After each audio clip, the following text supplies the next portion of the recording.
ನಾನು ಇಮ್ಮಡಿ ಪುಲಕೇಶಿ, ಬಾದಾಮಿಯನ್ನು ಶಕ್ತಿಶಾಲಿ ಸಾಮ್ರಾಜ್ಯವನ್ನಾಗಿ ಪರಿವರ್ತಿಸಿದ ಚಾಲುಕ್ಯ ಅರಸ. ನಾನು ಕದಂಬರು, ಗಂಗರು, ಆಳುಪರು, ಲಾಟರು ಮತ್ತು ಕೊಂಕಣದ ಮೌರ್ಯರನ್ನು ಚಾಲುಕ್ಯರ ಆಳ್ವಿಕೆಗೆ ತಂದೆ. ಈ ನರ್ಮದಾ ನದಿಯ ದಂಡೆಯಲ್ಲಿ ನಾನು ಚಕ್ರವರ್ತಿ ಹರ್ಷವರ್ಧನನನ್ನು ಎದುರಿಸಿದೆ. ಅವನ ಮಹಾನ್ ಸೈನ್ಯಕ್ಕೆ ನನ್ನನ್ನು ಸೋಲಿಸಲು ಸಾಧ್ಯವಾಗಲಿಲ್ಲ. ಒಂದು ದೊಡ್ಡ ಸಾಮ್ರಾಜ್ಯವನ್ನು ಆಳಲು ನಾನು ಪ್ರತಿ ಪ್ರದೇಶದಲ್ಲಿ ವಿಶ್ವಾಸಾರ್ಹ ಗವರ್ನರ್ಗಳನ್ನು ನೇಮಿಸಿದೆ ಮತ್ತು ಸುವ್ಯವಸ್ಥೆ ಮತ್ತು ನ್ಯಾಯದಲ್ಲಿ ಆಧಾರಿತವಾದ ಆಡಳಿತವನ್ನು ನಿರ್ಮಿಸಿದೆ. ನನ್ನ ಆಳ್ವಿಕೆಯಲ್ಲಿ ವ್ಯಾಪಾರವು ಸಮುದ್ರಗಳಾದ್ಯಂತ ಅಭಿವೃದ್ಧಿ ಹೊಂದಿತ್ತು. ಪರ್ಷಿಯನ್ ಸಾಮ್ರಾಜ್ಯ ಕೂಡ ಚಾಲುಕ್ಯರೊಂದಿಗೆ ಸ್ನೇಹವನ್ನು ಬಯಸಿತು. ಸ್ಥಿರತೆಯ ವರ್ಷಗಳು ಸಮೃದ್ಧಿಯನ್ನು ತಂದವು. ನನ್ನ ಜನರು ನಿರ್ಭಯವಾಗಿ ಕೆಲಸ ಮಾಡಿದರು ಮತ್ತು ಶಾಂತಿಯುತ ಆಳ್ವಿಕೆಯಲ್ಲಿ ಡೆಕ್ಕನ್ ಅರಳಿತು. ನಾನು ಕಲೆ ಮತ್ತು ವಾಸ್ತುಶಿಲ್ಪವನ್ನ ಪ್ರೋತ್ಸಾಹಿಸಿದೆ.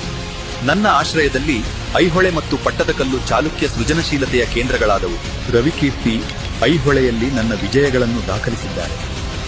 ಅವರ ಶಾಸನವು ನನ್ನ ಆಳ್ವಿಕೆಯ ವೈಭವವನ್ನು ಉಳಿಸಿಕೊಂಡಿದೆ. ನಾನು ನನ್ನ ಸಾಮ್ರಾಜ್ಯದಲ್ಲಿ ಪ್ರತಿಯೊಂದು ನಂಬಿಕೆಯನ್ನು ಗೌರವಿಸಿದೆ.